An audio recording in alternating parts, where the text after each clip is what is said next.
Assalamualaikum warahmatullahi wabarakatuh. Perkenalkan, nama saya Afra Nazifa Salsabila dengan nomor NPM 2113032020,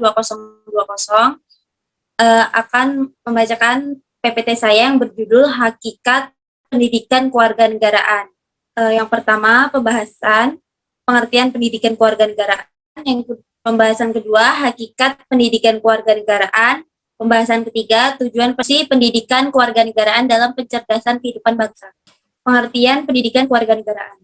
Menurut Undang-Undang Sindiknas Nomor 20 Tahun 2003, Bab 1 Pasal 1, pendidikan adalah usaha sadar dan terencana untuk mewujudkan suasana belajar dan proses pembelajaran agar peserta didik secara aktif mengembangkan potensi dirinya untuk memiliki kekuatan spiritual keagamaan, pengendalian diri, kepribadian, dirinya, masyarakat, bangsa, dan negara.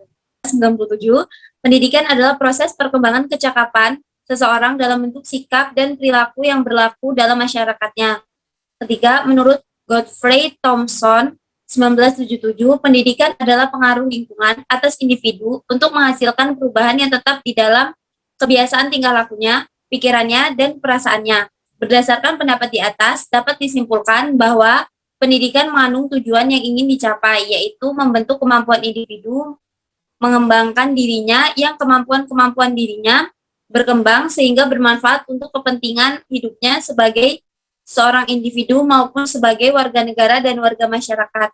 Hakikat pendidikan kewarganegaraan. Hakikat pendidikan kewarganegaraan adalah pendidikan yang dilakukan atas dasar Pancasila sebagai wasilah sarana menumbuhkan, mengembangkan, dan melestarikan nilai-nilai pendidikan karakter bangsa yang diaplikasikan dalam kehidupan sehari-hari. Bisa dikatakan bahwa hakikat diajarkannya pendidikan kewarganegaraan, yaitu mata pelajaran yang terfokus pada pembentukan diri yang beragam dari berbagai suku, agama, budaya, sosial, bahasa, serta usia agar menjadi warga negara yang cerdas, taat hukum, terampil, serta berkarakter yang dilandasi oleh Pancasila dan Undang-Undang 1945. Tujuan pendidikan kewarganegaraan. 1. Berpikir secara kritis, rasional, dan kreatif dalam menanggapi isu kewarganegaraan. 2. Berpartisipasi secara efektif dan bertanggung jawab, serta bertindak cerdas dalam kegiatan kemasyarakatan, berbangsa, dan bernegara. 3. Berkembang secara positif dan demokratis untuk membentuk diri berdasarkan pada karakter-karakter masyarakat Indonesia agar dapat hidup bersama dengan bangsa lainnya.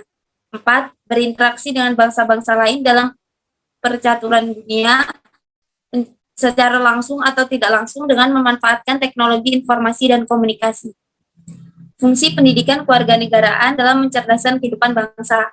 1. Membantu generasi muda memperoleh pemahaman cita-cita nasional atau tujuan negara. 2. Dapat mengambil keputusan-keputusan yang bertanggung jawab dalam menyelesaikan masalah pribadi, masyarakat, dan negara. 3. Dapat mengapresiasikan cita-cita nasional dan dapat membuat keputusan-keputusan yang cerdas. 4. Wahana untuk membentuk warga negara yang cerdas, terampil, dan berkarakter yang setia kepada bangsa dan negara Indonesia dengan merefleksikan dirinya dalam kebiasaan berpikir dan bertindak sesuai dengan amanat Pancasila dan Undang-Undang NKRI 1945. Masalah pendidikan kewarganegaraan. Kendala yang dialami pendidikan kewarganegaraan dalam proses pembelajaran selama ini yaitu selalu menekankan aspek kognitif sehingga karakter peserta didik masih kurang diperhatikan.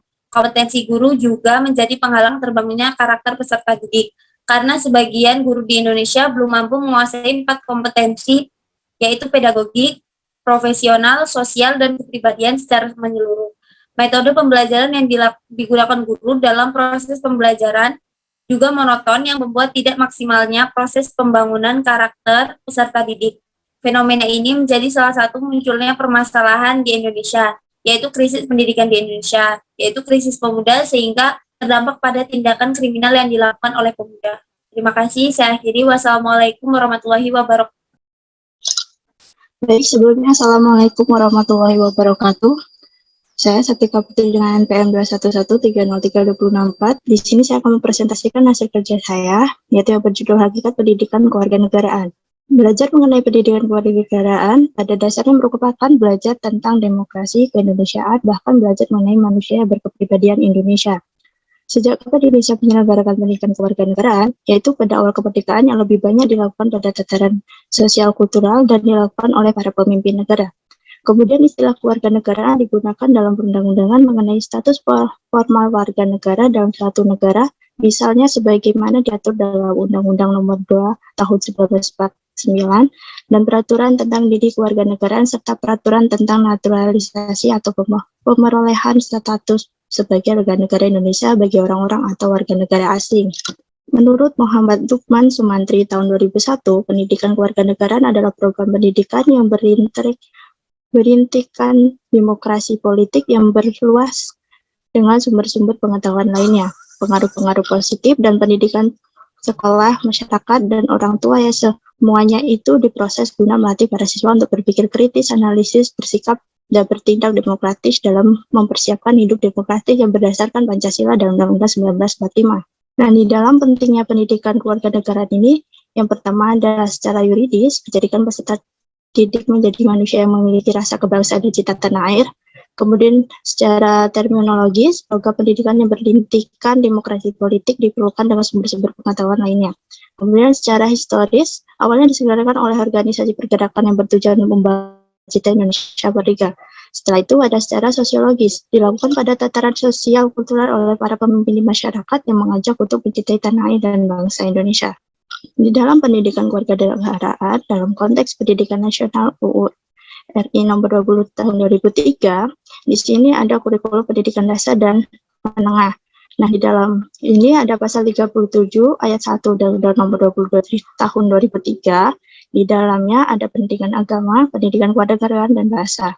Kemudian, kurikulum pendidikan tinggi terdapat di pasal 35 ayat 3 Undang-Undang nomor 12 tahun 2012. Di dalamnya ada pendidikan agama, pendidikan Pancasila, pendidikan kewarganegaraan, dan pendidikan bahasa Indonesia. Nah, tujuan pendidikan kewarganegaraan yang sesuai untuk masa kini adalah membina warga negara Indonesia yang baik, yakni warga negara yang beriman dan bertakwa kepada Tuhan Yang Maha Esa, yang memiliki jiwa yang merdeka, memahami dan menjalankan hak dan kewajiban dengan baik, memiliki rasa kebangsaan dan cinta tanah air, memiliki kepekaan dan tanggung jawab sosial, berjiwa demokrasi, mampu menghargai perbedaan etnis, budaya, dan agama, mampu berpikir kritis, sistematis, kreatif, dan inovatif, mampu mengambil keputusan dan memecahkan masalah secara demokratis, menyelesaikan konflik secara damai tanpa kekerasan, mematuhi hukum, berdisiplin, menghargai lingkungan hidup, dan mampu berpartisipasi secara cerdas dalam kehidupan politik lokal, nasional, dan global. Nah, di dalam hakikat pendidikan kewarganegaraan ini, saya mengambil kasus dalam berkaca dari kasus pembunuhan pelajar SMA, mengapa seorang bisa berperilaku seks menyimpang. Saya mendapatkan dari sumber liputan 6. Kemudian dari kompas.com, sebuah kasus hilangnya pelajar SMA di Bengkulu, yaitu Astrid Aprilia dengan umur 15 tahun. Sejak 2 bulan silam, kini telah menemukan titik terang. Dalam keterangan polisi, Astrid diketahui telah terbunuh dan jasadnya ditemukan tinggal tengkorak kepala dan tulang kaki di jembatan Air Merah, Desa Air Merah, Kecamatan Curup, Kabupaten Rejang, Lebong, Bengkulu, Selasa, tanggal 21 bulan 1 2020 silam. Kapolres Rejang Lebong mengatakan pelaku diduga memiliki perilaku seks menyimpang. Pasalnya, pelaku kerap melakukan panggilan telepon melalui video call di aplikasi WhatsApp dengan menampakkan anak kelaminnya. Nah, dari kasus tersebut, penyebab perilaku ini yaitu yang ada dalam diri anak, yakni lemahnya pertahanan diri adalah faktor yang ada di dalam diri untuk mengontrol dan mempertahankan diri terhadap pengaruh-pengaruh negatif di lingkungan. Jika ada pengaruh negatif berupa tontonan negatif atau ajakan, kemungkinan besar tidak bisa menghindar dan mudah terpengaruh. Kurangnya kontrol pada diri sendiri terhadap pengaruh negatif menjadikan anak terjerumus dan melakukan hal-hal negatif. Kemudian tidak hanya itu, kenakalan yang berasal dari lingkungan keluarga, yaitu anak kurang mendapatkan kasih sayang dan perhatian orang tua. Kemudian kenakalan yang berasal dari lingkungan masyarakat dengan kurangnya pengawasan. Setelah itu adanya partner seks abnormal, juga seperti teman sekolahnya sendiri. Penyebab-penyebab tersebut kemungkinan besar akan mengakibatkan seorang siswa ataupun siswi ini melakukan kenakalan yang berujung pembunuhan seperti kasus yang telah dirangkum dalam kompas.com tersebut. Untuk mengatasi hal tersebut, guru dan sekolah mempunyai peran penting untuk mengatasi hal tersebut. Oleh karena itu, tingkah laku pendidik bagi baik guru, orang tua, atau tokoh-tokoh masyarakat harus sesuai dengan norma-norma yang diadut oleh masyarakat, bangsa, dan negara. Karena nilai-nilai dasar negara dan bangsa Indonesia adalah Pancasila, maka tingkah laku pendidik harus selalu diresapi oleh nilai-nilai Pancasila. Guru sebagai pendidik mempunyai peranan penting dalam pengembangan kesadaran moral kepada siswa. Pada saat proses pembelajaran berlangsung, para guru dituntut untuk dapat melakukan kontrol eksternal dengan melakukan tindakan yang dapat membentuk self-disiplin, sehingga diharapkan siswa dapat menaati peraturan norma dan batas-batasan perilaku dirinya. Tidak hanya itu saja, peran guru dalam membina kesadaran moral untuk mengatasi kenakalan dan bacaan siswa pada saat proses belajar, yaitu dengan menggunakan media tata tertib sekolah, dengan memberikan motivasi dan dorongan pada siswa supaya kesadaran melekat dalam diri siswa tersebut, dan memberikan contoh atau teladan perilaku yang bersikap yang baik, serta memberikan teguran jika melanggar tata tertib tersebut. Kemudian, kasus tersebut bisa dikatakan perilaku individu yang tidak sesuai dengan nilai-nilai dan norma yang ada. Dalam hal ini, ada beberapa cara agar kasus ini bisa dihindari, yaitu dengan cara sebagai berikut. Yang pertama, keluarga adalah unit terkecil yang adalah di dalam struktur sosial masyarakat. Keluarga memiliki peranan penting di dalam proses sosialisasi agar tidak terjadi penyimpangan seperti kasus tersebut. Kemudian, guru bisa menjelaskan atau memberikan masukan tentang pelajaran seksual, masalah seksual dan kejahatan seksual pada semua level pendidikan sekolah yang disesuaikan dengan tingkat pendidikannya, sehingga pemahaman mengenai seksual dapat memperluas wawasan siswa agar tidak terjebak dalam masalah kejahatan seksual. Setelah itu ada upaya pencegahan selanjutnya adalah penyuluhan rohani atau agama. Melalui penyuluhan agama, diharapkan keimanan seorang terhadap agama, kepercayaannya semakin kokoh, serta dimanifestasikan dalam perilaku yang baik sehari-hari di dalam masyarakat. Setelah itu ada pemerintah sebagai pemegang kontrol terhadap media harus mengawasi media agar media lebih bertanggung jawab atas tayangan rentan propaganda, kekerasan, dan pornografi. Baik, sekian dari presentasi dari saya. Saya akhiri. Wassalamualaikum warahmatullahi wabarakatuh. Waalaikumsalam. Baik, kali ini saya akan mempresentasikan hasil tugas saya mengenai identitas nasional. Sebelumnya, perkenalkan, nama saya Resti Apriliani dengan NPM 21130324046.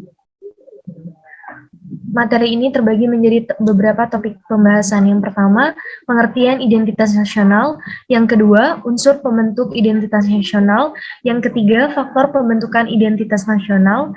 Yang keempat, tujuan dan fungsi identitas nasional. Yang kelima, peran identitas nasional. Yang keenam, contoh kasus. Dan yang terakhir, solusi. Pengertian identitas nasional. Identitas nasional terdiri dari dua kata, yaitu identitas dan nasional. Identitas adalah ciri-ciri, jati diri, atau tanda yang melekat pada seseorang atau sesuatu yang berguna untuk membedakannya dengan sesuatu yang lain. Nasional adalah identitas yang melekat pada kelompok-kelompok yang terikat karena kesamaan, baik kesamaan budaya, agama, fisik, keinginan, atau cita-cita. Yang selanjutnya yaitu unsur-unsur pembentuk identitas nasional, terdiri dari 4 unsur. Yang pertama, suku bangsa, yang kedua, agama, yang ketiga, kebudayaan, dan yang keempat, bahasa. Faktor pembentukan identitas nasional, yaitu faktor objektif meliputi faktor geografis, ekologis, dan demografis. Kedua, faktor subjektif meliputi faktor historis, sosial, politik, dan kebudayaan yang dimiliki bangsa Indonesia menurut Suryo tahun 2002. Menurut Robert De Ventos, terdapat 4 faktor penting, yaitu yang pertama, faktor primer, yang kedua, faktor pendorong, yang ketiga, faktor penarik, dan yang keempat, faktor reaktif. Tujuan dan fungsi identitas nasional. Yang pertama, sebagai alat pemersatu bangsa. Tujuan utama adanya identitas nasional ialah sebagai alat untuk mempersatukan bangsa. Seperti yang kita ketahui, jika Indonesia memiliki berbagai macam suku, agama, dan kebudayaan. Yang kedua, merupakan landasan negara. Suatu identitas nasional merupakan suatu landasan negara. Suatu identitas nasional merupakan suatu landasan negara. Artinya, identitas nasional digunakan sebagai panduan, pemersatu, dan merupakan pegangan untuk bisa mewujudkan suatu cita-cita serta tujuan negara tersebut. Yang ketiga yaitu pembeda dengan negara lainnya, di mana dengan adanya identitas nasional dapat membuat suatu negara lebih menonjol dibandingkan dengan negara lainnya. Seluruh ini tentunya menjadi suatu ciri khas tertentu akan sebuah negara tersebut. Peran identitas nasional. Yang pertama, sebagai bahan atau objek dalam integrasi nasional. Maksudnya, jika identitas nasional ini tidak ada, maka integrasi nasional tidak dapat terjadi karena tidak ada komponen-komponen yang bisa disatukan atau dilebur menjadi sebuah kesatuan yang utuh. Yang kedua, menjadi penanda ikatan solidaritas. Identitas nasional menjadi penanda ikatan-ikatan solidaritas dari komunitas-komunitas yang disatukan oleh sejarah yang sama, tradisi yang sama, bahasa yang sama, ataupun komponen-komponen lainnya. Hal ini pula yang menjadikan identitas nasional juga memiliki peran sebagai pemersatu bangsa. Yang selanjutnya yaitu contoh kasus. Yang pertama adalah contoh kasus pembakaran bendera merah putih, bukti penting tingkatkan rasa nasionalisme. Dilansir dari HTTPS Uni Jakarta, kasus pembakaran bendera putih, bukti penting tingkatan rasa nasionalisme. Menuju demokrasi ternyata tidak banyak memberi harapan terhadap terwujudnya kehidupan sosial. Slide sebelumnya. Menuju demokrasi ternyata tidak banyak memberi harapan terhadap terwujudannya kehidupan sosial. Belakangan ini, masyarakat Indonesia dikejutkan dengan beredarnya sebuah rekaman video yang menampilkan aksi seorang pemuda yang membakar bendera merah putih dan diketahui pelaku tersebut adalah warga Aceh yang tinggal di Malaysia. Lantas, apa tantangan generasi muda dalam meningkatkan rasa nasionalisme di arus globalisasi ini? Dosen Fakultas Dakwah dan Ilmu Komunikasi PDIKOM, pengampu mata kuliah Pancasila, Ali Irfani mengatakan, sangat disayangkan peristiwa pembakaran bendera Indonesia tersebut terjadi di negara ini. Namun, hal tersebut tidak boleh ditanggapi dengan menghakimi, lebih baik kejadian tersebut diproses secara hukum untuk mengungkapkan apa sebenarnya motif dari aksi pelaku dan melalui cara pendekatan persuasif agar lebih efektif. Kasus yang kedua yaitu Plural Society dan konflik identitas, dilansir dari https newsdetik.com. Kasus kekerasan dan konflik identitas tampaknya tidak pernah padan dalam realitas kebangsaan Indonesia ini. Pergeseran sistem otoriter menuju demokrasi ternyata tidak banyak memberikan harapan terwujudnya kehidupan sosial politik yang damai dan tentram di bawah payung nasionalisme. Kasus Papua yang akhir-akhir ini sukses mencuri perhatian publik, yaitu aksi demokrasi yang diikuti oleh kekerasan dan pergolakan massa muncul ke permukaan sebagai bentuk ketegangan vertikal dan horizontal. Ketegangan vertikal terjadi antara etnis Papua terhadap pemerintah pusat yang dianggap gagal dalam menghadirkan keadilan dan kesejahteraan sosial ekonomi di tanah Papua. Solusi dari kasus pertama yaitu alangkah dari masalah kasus tersebut. Setelah hal itu dilakukan, pemerintah dapat mengambil tindakan, baik itu proses hukum dan musyawarah. Pemerintah setempat diharapkan juga dapat memperbaiki seluruh elemen masyarakat sehingga hal tersebut nantinya tidak akan terulang lagi. Solusi dari kasus pertama yaitu alangkah lebih baik jika pemerintah setempat mencari tahu terlebih dahulu apa akar dari permasalahan kasus tersebut. Setelah hal itu dilakukan, pemerintah dapat mengambil tindakan baik itu proses hukum atau musyawarah. Pemerintah setempat diharapkan juga dapat memperbaiki seluruh elemen masyarakat sehingga hal tersebut nantinya tidak akan terulang lagi atau mengantisipasinya. Solusi dari kasus kedua yaitu konflik identitas dan Plural Society dapat diselesaikan dengan membuat rancangan undang-undang penghapusan diskriminasi etnis dan ras. Hendaknya tidak hanya memfokuskan perhatian pada diskriminasi seperti yang terjadi pada etnis Papua. Setiap manusia mempunyai kedudukan yang sama di hadapan Tuhan karena dilahirkan dengan martabat, derajat, hak, dan kewajiban yang sama. Pada dasarnya, manusia diciptakan dalam kelompok ras atau etnis yang berbeda-beda yang merupakan hak absolut dan tertinggi dari Tuhan Yang Maha Esa. Dengan demikian, manusia tidak bisa memilih untuk dilahirkan sebagai bagian dari ras atau etnis tertentu. Adanya perbedaan ras dan etnis tidak berakibat menimbulkan perbedaan hak dan kewajiban antara kelompok ras dan etnis dalam masyarakat dan negara.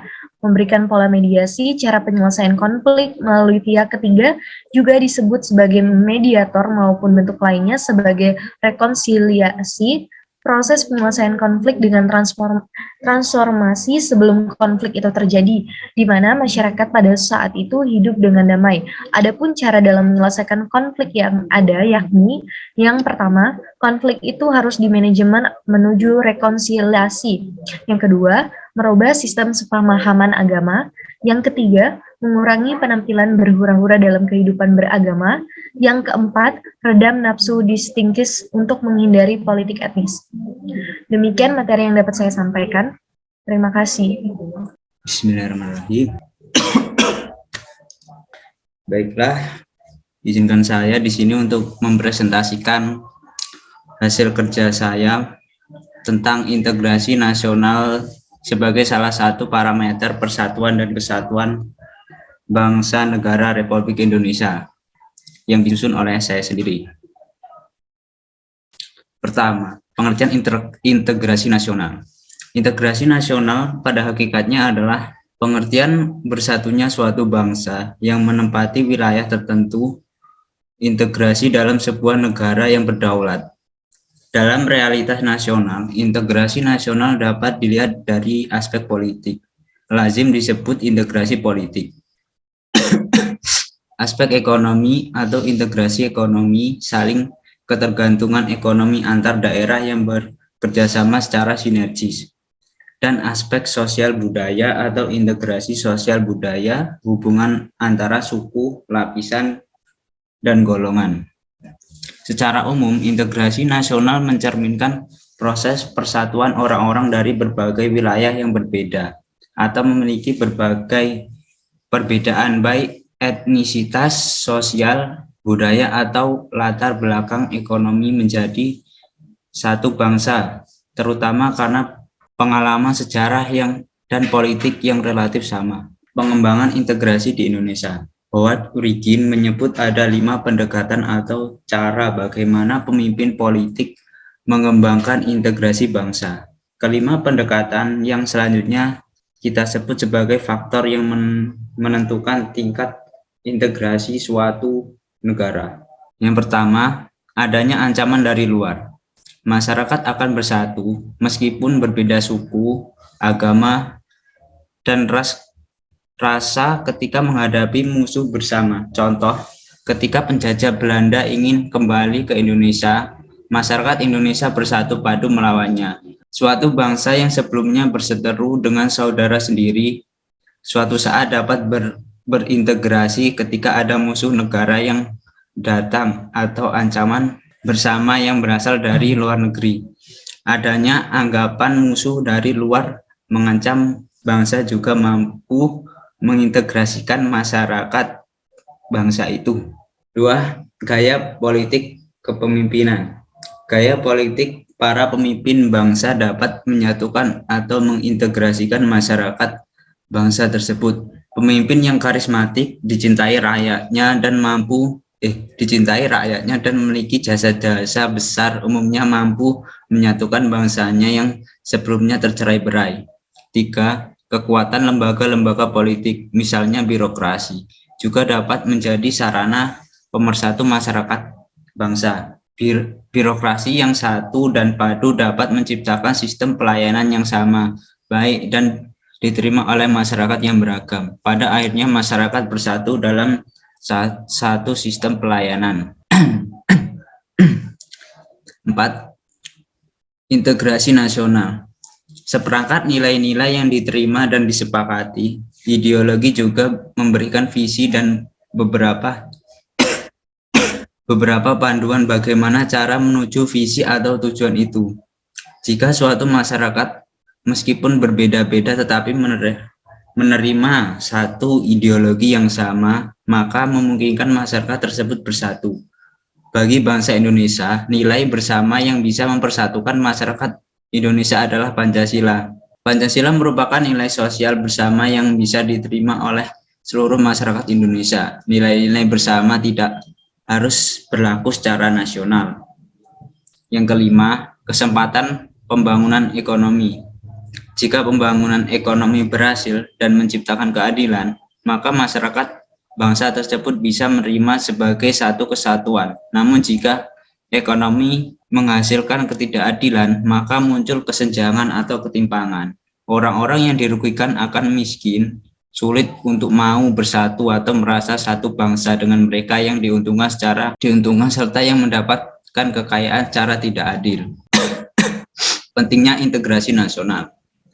Ketika masyarakat suatu negara senantiasa diwarnai oleh pertentangan atau konflik, maka akan banyak kerugian yang diderita, baik kerugian berupa fisik material seperti kerusakan sarana dan prasarana yang sangat dibutuhkan oleh masyarakat, maupun kerugian mental spiritual seperti perasaan kekhawatiran, cemas, ketakutan, bahkan juga tekanan mental yang berkepanjangan. Di sisi lain, banyak pula potensi sumber daya yang dimiliki oleh negara yang mestinya dapat digunakan untuk melaksanakan pembangunan bagi kesejahteraan masyarakat, harus dikorbankan untuk menyelesaikan konflik tersebut. Dengan demikian, negara yang senantiasa diwarnai konflik di dalamnya akan sulit untuk mewujudkan kemajuan. Al-Hakim mengemukakan ada beberapa faktor yang perlu diperhatikan untuk membangun wawasan kebangsaan Indonesia yang solid dan integrasi yang mantap serta kokoh.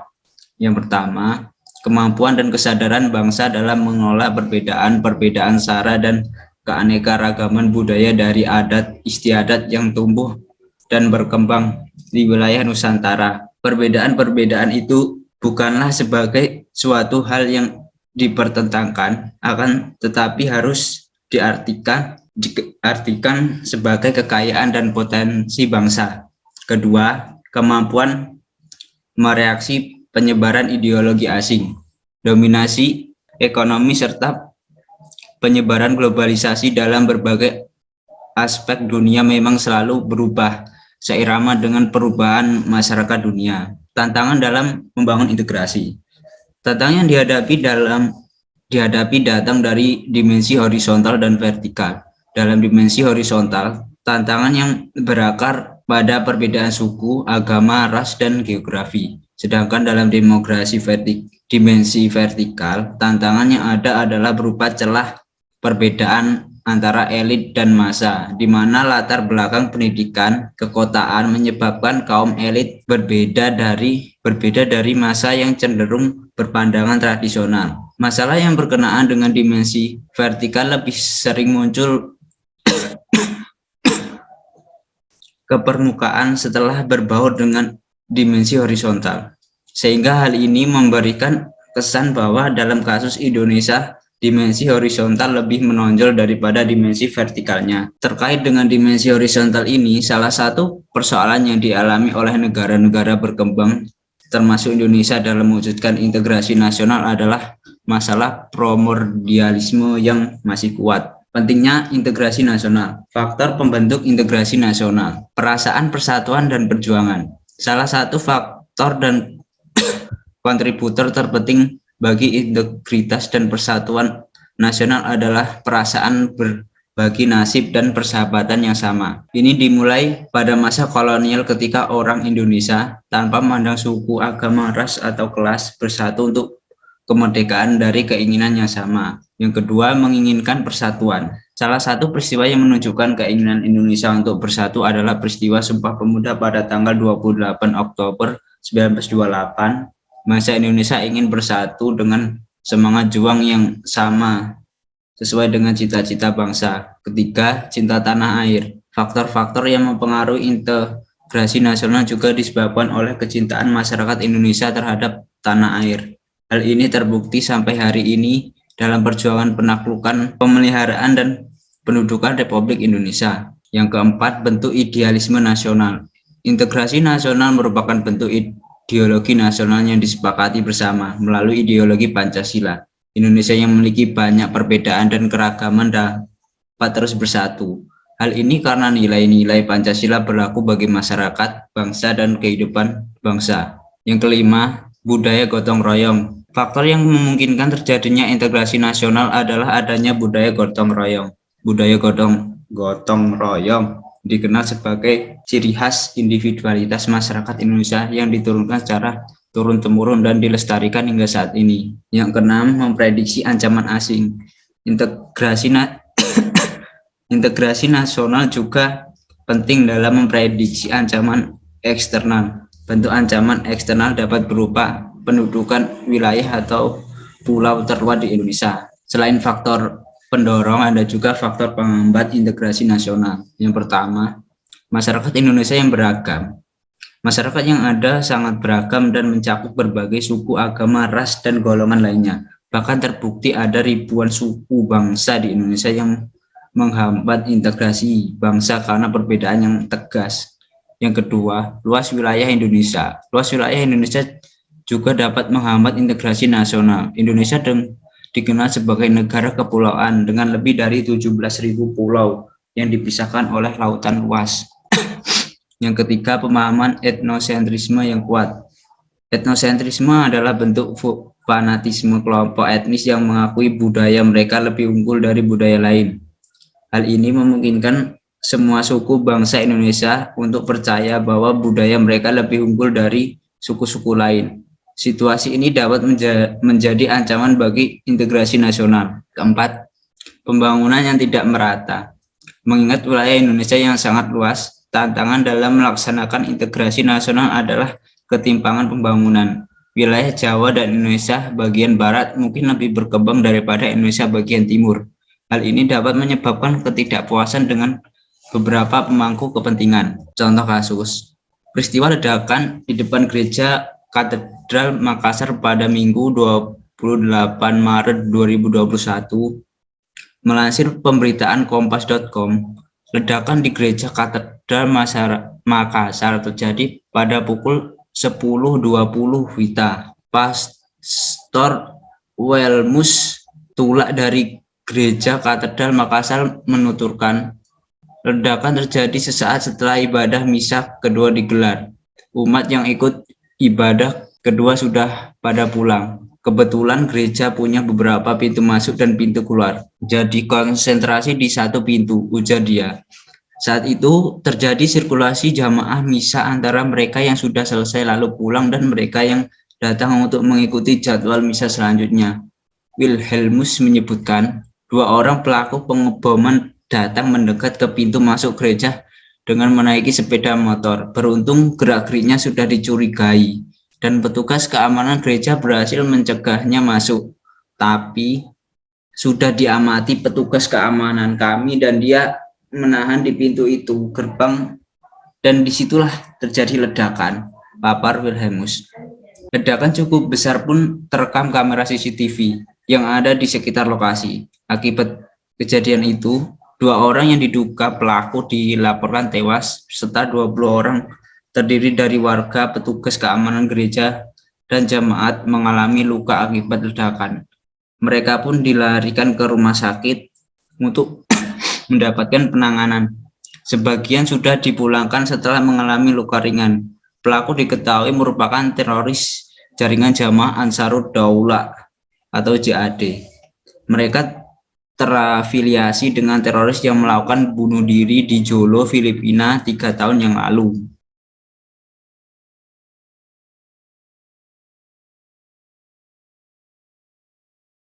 Selamat malam, salam sejahtera dengan nama Buddha, Adi Budaya, Om Santi Santiom. Assalamualaikum warahmatullahi wabarakatuh.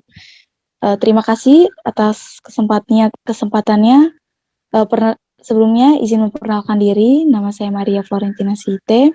Di sini saya akan mempresentasikan mengenai identitas nasional. Pengertian identitas nasional. Kata identitas berasal dari kata identi, berarti ciri-ciri, tanda atau jati diri melekat pada seseorang atau suatu yang membedakan dengan yang lain. Sedangkan nasional menunjukkan pada sifat khas kelompok yang memiliki ciri-ciri kesamaan, baik fisik seperti budaya, agama, bahasa, maupun non-fisik seperti tujuan dan cita-cita. Jadi identitas nasional adalah kepribadian nasional atau jati diri nasional yang dimiliki suatu bangsa yang membedakan bangsa satu dengan bangsa yang lainnya.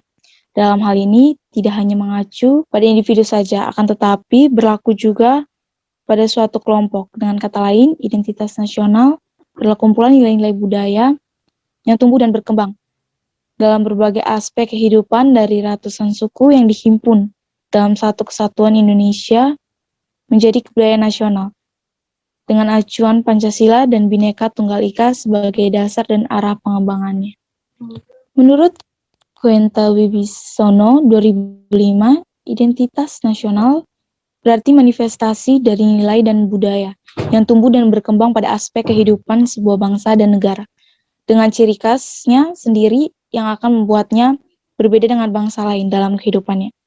Identitas nasional merupakan sesuatu yang terbuka untuk diberi makna baru agar tetap relevan dan fungsional dalam kondisi aktual yang berkembang dalam masyarakat. Faktor-faktor pembentuk identitas nasional. Faktor yang pertama itu primordial atau objektif. Kehadiran identitas nasional sebenarnya sebagai bentuk perwujudan dari sifat asli yang sudah terdapat dalam unsur-unsur sosial dan budaya masyarakat Indonesia. Sifat asli ini yakni dalam bentuk kepribadian yang dimiliki masyarakat Indonesia, bahkan dari dulu seperti ramah tamah, sopan santun, murah senyum, suka menolong, pemaaf, ulet, dan mempunyai jiwa gotong royong dalam kehidupan bermasyarakat. Yang kedua, ada faktor kondisional. Faktor kondisional atau faktor subjektif meliputi faktor histori, sosial, politik, dan kebudayaan yang dimiliki bangsa Indonesia. Faktor histori ini mempengaruhi proses pembentukan masyarakat dan bangsa Indonesia, beserta identitasnya melalui interaksi berbagai faktor yang terlibat di dalamnya. Yang ketiga ada faktor primer. Faktor ini mencakup etnitas, teritorial, bahasa, agama yang sejenisnya. Bagi bangsa Indonesia yang tersusun atas berbagai macam etnis, bahasa, agama, wilayah, serta bahasa daerah, merupakan suatu kesatuan meskipun berbeda-beda dengan kekhasannya masing-masing. Unsur-unsur yang beraneka ragam yang masing-masing memiliki ciri khasnya sendiri-sendiri, menyatukan diri dalam suatu persekutuan hidup bersama yaitu bangsa Indonesia.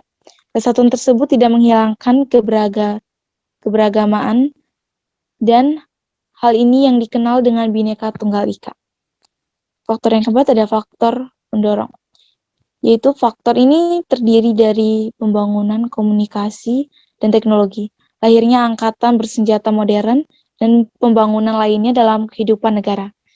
Dalam hubungan ini, bagi suatu bangsa, kemauan ilmu pengetahuan dan teknologi, serta membangun negara dan bangsanya juga merupakan suatu identitas nasional. Itu bangsa Indonesia, proses pembentukan identitas nasional yang dinamis ini sangat ditentukan oleh tingkah kemampuan dan prestasi bangsa Indonesia dalam membangun bangsa dan kesatuan bangsa, serta langkah yang sama dalam memajukan bangsa dan negara Indonesia. Faktor selanjutnya yaitu faktor penarik. Faktor penarik ini meliputi bahasa, birokrasi yang tumbuh dan sistem pendidikan. Bahasa Indonesia merupakan bahasa yang sudah ditetapkan menjadi bahasa nasional dan kesatuan nasional. Masing-masing suku yang ada di Indonesia masih tetap menggunakan bahasa dari daerahnya masing-masing. Faktor yang terakhir yaitu faktor reaktif. Faktor reaktif ini meliputi dominasi, pencarian identitas, dan juga penindasan. Seperti yang sudah diketahui bahwa bangsa Indonesia pernah dijajah beratus-ratus tahun oleh bangsa asing. Hal ini mewujudkan memori bagi rakyat Indonesia. Memori akan perjuangan, penderitaan, dan semangat yang hadir dalam masyarakat untuk memperjuangkan kemerdekaan. Selanjutnya ada unsur-unsur identitas nasional. Identitas nasional Indonesia merujuk pada suatu bangsa yang majemuk. Majemukan itu merupakan gabungan dari unsur pembentuk identitas, yaitu unsurnya ada 4, suku bangsa, agama, kebudayaan, dan bahasa. Identitas nasional Indonesia dapat dirumuskan pembidangannya dalam 3 bidang, yaitu sebagai berikut. Yang pertama ada identitas fundamental, yaitu Pancasila yang merupakan falsafat bangsa, dasar negara, dan juga ideologi negara.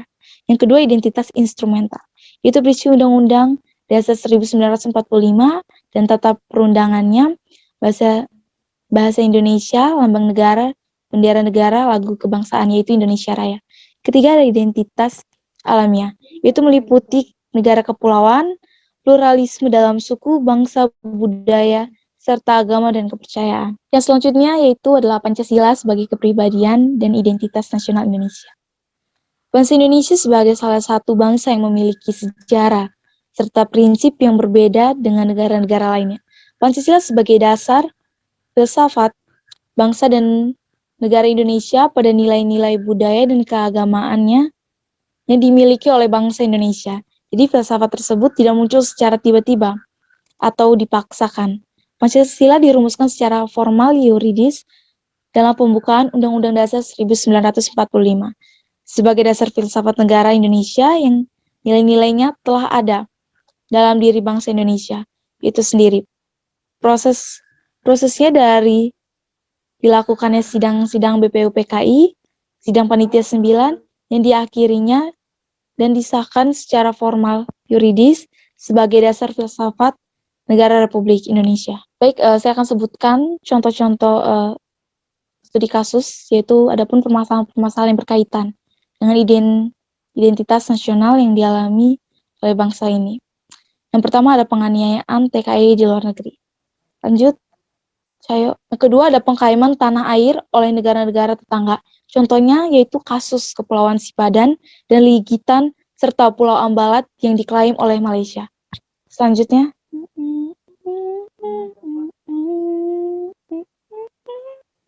yang ketiga ada kecenderungan untuk lebih mencintai produk luar negeri daripada produk buatan dalam negeri.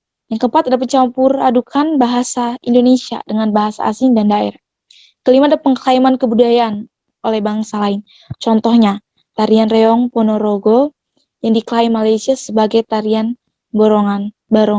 Solusi dari permasalahan tersebut, untuk mengatasi krisis identitas, kita perlu mengembangkan rasa nasionalisme, pendidikan, pelestarian, budaya, dan usaha bela negara. Setiap bangsa memiliki identitasnya. Dengan memahami identitas bangsa, diharapkan akan memahami jati diri bangsa, sehingga menumbuhkan kebanggaan sebagai bangsa. Untuk mencapai hal tersebut, diperlukan adanya upaya-upaya, yaitu berusaha menemukan kembali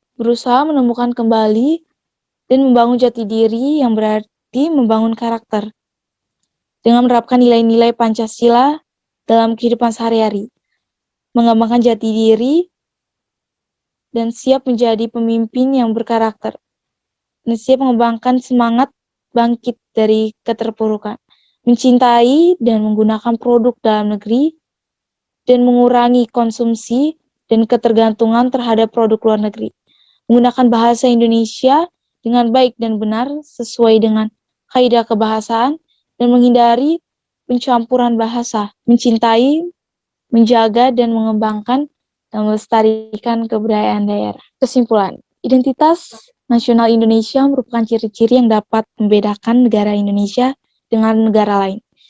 Identitas nasional menunjukkan jati diri bangsa Indonesia, diantaranya bahasa persatuan, yaitu bahasa Indonesia, bendera negara yaitu Sang Merah Putih, lagu kebangsaan yaitu Indonesia Raya, lambang negara yaitu Pancasila, semboyan negara yaitu Bhinneka Tunggal Ika, konstitusi negara atau dasar negara yaitu Undang-Undang Dasar 1945.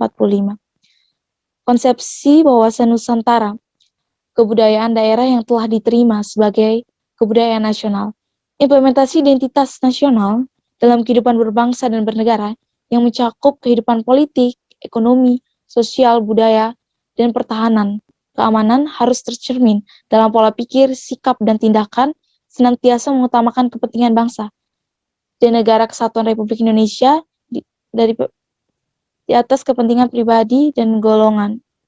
Sekian presentasi dari saya. Kalau ada tutur kata yang salah, saya minta maaf. Selamat malam. Terima kasih. Assalamualaikum warahmatullahi wabarakatuh. Salam, Om Swastiastu, Namo Buddhaya, salam kebajikan.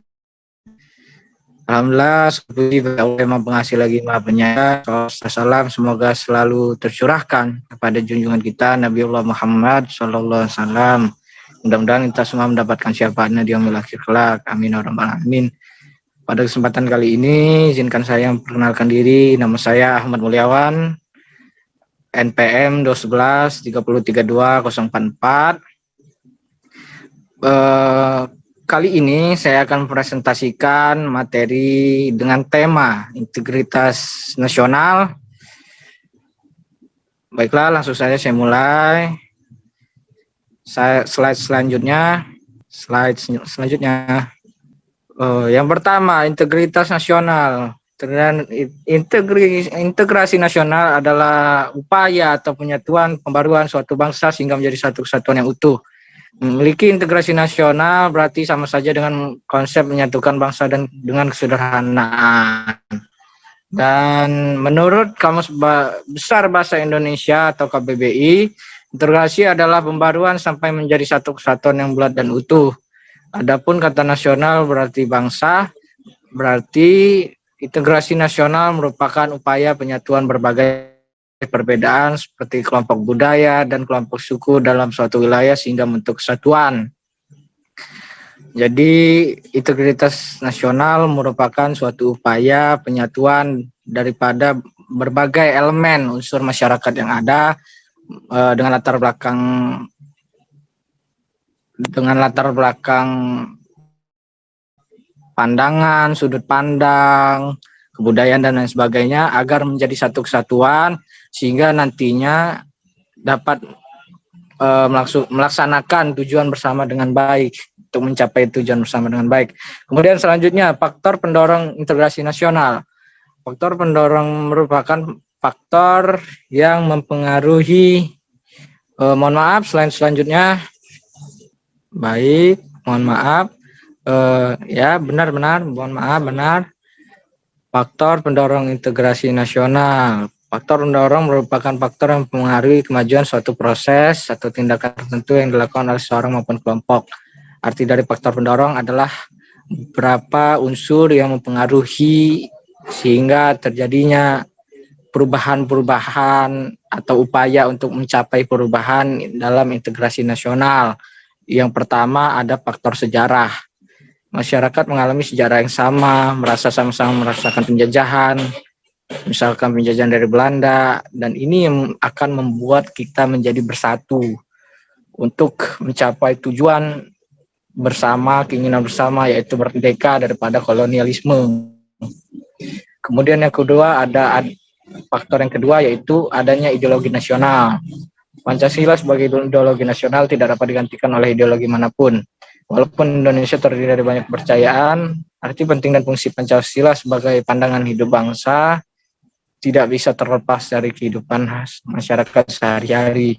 Artinya di sini ideologi nasional Pancasila dapat menyatukan seluruh elemen yang ada di masyarakat yang untuk dapat bersama-sama menjiwai Pancasila, mulai dari sila yang pertama, ketuhanan Maha Esa, dan sampai Pancasila yang terakhir, keadilan sosial bagi seluruh rakyat Indonesia, dapat menghimpun seluruh elemen yang ada di masyarakat sehingga dapat bersatu untuk faktor yang mohon maaf sahabat operator minta tolong dikembalikan ke halaman 3. Lanjut slide selanjutnya. Ya, baik. Kemudian selanjutnya adanya sikap atau tekad keinginan untuk kembali bersatu. Perbedaan dan kemajemukan di Indonesia bukanlah salah satu alasan untuk dijadikan faktor penyebab konflik sosial yang terjadi di kalangan masyarakat. Justru perbedaan inilah yang membuat masyarakat Indonesia mempunyai keinginan untuk mempersatukan perbedaan di dalam satu kesatuan bangsa yang utuh. Dalam masyarakat tradisional dan modern, keinginan untuk mempersatukan perbedaan dalam kehidupan sehari-hari pasti ada. Meskipun dalam kesehariannya, dalam pola komunikasi antara masyarakat tradisional dan modern memiliki perbedaan yang sangat signifikan, di mana masyarakat tradisional memiliki kultur atau kebiasaan yang guyup, yang bersatu, dan kemudian sedangkan masyarakat modern lebih dalam pola komunikasi lebih individualis, tapi secara hakikatnya pasti setiap individu memiliki rasa ingin sama-sama bersatu untuk mencapai tujuan bersama. Kemudian yang faktor selanjutnya adanya ancaman dari luar. Walaupun Indonesia sudah merdeka selama 71 tahun, bukan tidak mungkin ancaman dari luar masuk ke dalam Indonesia, masuk ke negara kita. Ancaman dari luar di era globalisasi sekarang ini tidak dapat diartikan sebagai ancaman menjajah seperti pada masa kemerdekaan Indonesia. Ancaman-ancaman yang terjadi pada era globalisasi ini, salah satu contohnya adalah penyerangan objek vital yang ada di negara kita melalui jaringan atau internet, sehingga menyerang objek vital kita. Oleh karena itu, untuk mengantisipasi ancaman dari luar dalam kaitannya dengan bahaya globalisasi dan modernisasi, integrasi nasional perlu diwujudkan di setiap lapisan masyarakat yang ada di wilayah Indonesia. Slide selanjutnya, faktor-faktor penghambat integrasi nasional. Adapun faktor penghambat integrasi nasional adalah sebagai berikut. Yang pertama, masyarakat yang beraneka ragam.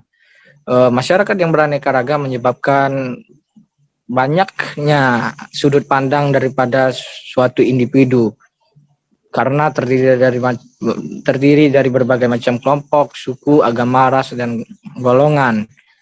Ternyata Indonesia memiliki ribuan suku bangsa. Selain menjadi kekayaan negeri yang jarang memiliki negara lain, faktor ini juga dapat menjadi penghambat integrasi nasional karena adanya perbedaan yang mencolok antar masyarakat. Kemudian yang kedua, wilayah yang luas. Faktor penghambat integrasi nasional yang kedua adalah wilayah Indonesia yang sangat luas. Negara Indonesia terdiri dari ribuan pulau-pulau, baik yang besar maupun yang kecil. Hal ini membuat negara Indonesia memiliki wilayah yang begitu luas dan bisa menjadi faktor penghambat integrasi nasional. Karena dengan jauhnya jarak antara satu pulau dengan pulau yang lain akan menyebabkan kesulitan untuk dapat mendapatkan hak yang sama dalam mengakses berbagai informasi maupun hak-hak yang lainnya. Kemudian selanjutnya, paham etnosentrisme yang kuat. Faktor penghambat integrasi nasional ketiga yaitu adanya paham etnosentrisme yang kuat. Etnosentrisme adalah paham fanatisme suku bangsa di mana masyarakatnya mempersepsikan kebudayaan mereka lebih baik daripada kebudayaan yang lain. Kemudian selanjutnya, pembangunan yang tidak merata. Faktor penghambat integrasi nasional yang keempat adalah pembangunan yang tidak merata. Sudah dijelaskan sebelumnya bahwa negara Indonesia memiliki wilayah yang luas yang terdiri dari ribuan pulau-pulau. Hal ini bisa menghambat pembangunan menjadi tidak merata, sehingga dapat menjadi penghambat integrasi nasional. Apabila pemerintah terdapat perbedaan dalam membangun suatu daerah, maka itu dapat menimbulkan gesekan-gesekan di antara daerah tertentu. Lanjut, yang kelima, tergerusnya budaya asli. Mohon maaf, nomor 5, tergerusnya budaya asli. Faktor penghambat integrasi nasional yang terakhir yaitu tergerusnya budaya asli. Mulai tergerusnya budaya asli di Indonesia juga bisa menghambat integrasi nasional. Nilai-nilai budaya bangsa yang melemah dapat terjadi ketika kuatnya pengaruh budaya asing yang tidak sesuai dengan kepribadian bangsa, masuk melewati kontak langsung maupun tidak langsung. Slide selanjutnya. Di sini saya mencoba mengangkat sebuah peristiwa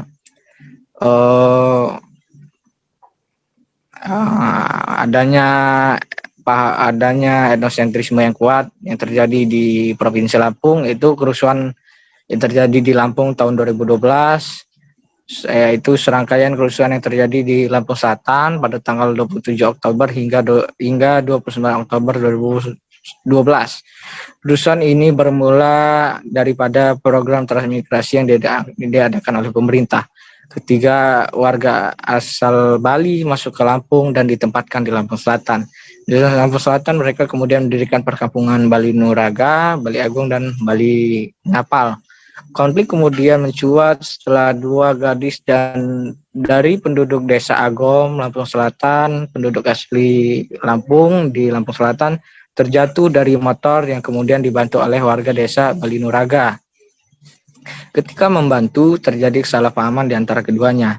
Warga desa Bali Nuraga dianggap membantu korban sembari melakukan pelecehan. Akibatnya, terjadi bentrokan antara warga desa Agom dengan desa Bali Nuraga. Kejadian ini menyebabkan warga merusak ratusan rumah dan puluhan kendaraan bermotor. Kronologi terjadi konflik tanggal 27 Oktober hingga 29 Oktober 2012 disebabkan oleh kesalahpahaman. Saat itu terdapat sekitar 10 pemuda dari desa Bali Nuraga sedang bersepeda menuju ke sebuah desa.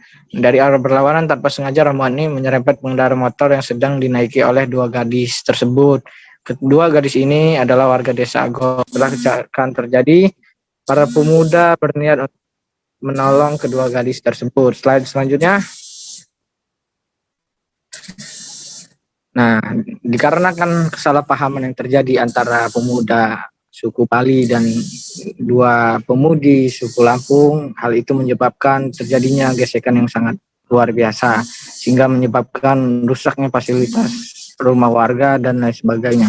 Oleh karena itu, terdapat beberapa upaya untuk menghindari sikap etnosentrisme. Yang pertama, bersikap toleransi yang tinggi terhadap kebudayaan yang berbeda, sehingga kita jangan sampai menganggap bahwasanya kebudayaan kita lebih baik daripada kebudayaan orang lain. Yang kemudian yang kedua, menghargai perbedaan suku, agama maupun ras. Jika kita berhasil membangun sikap toleransi daripada diri kita sendiri, maka gesekan-gesekan yang terjadi antara suku dapat kita minimalisir. Kemudian yang selanjutnya, apabila terjadi permasalahan karena kurangnya komunikasi, maka dapat diselesaikan dengan proses mediasi. Dan proses mediasi dapat dilakukan melalui beberapa rangkaian, diantaranya dengan mengajak atau mengundang FKUB, forum keragaman umat beragama dan lain sebagainya, sehingga perselisihan atau konflik yang terjadi tidak berlarut-larut, sehingga integritas nasional dapat terjaga. Demikian presentasi dari saya, kurang lebihnya saya mohon maaf. Saya akhiri, wallahul muwaffiq ila aqwamit thoriq. Wassalamualaikum warahmatullahi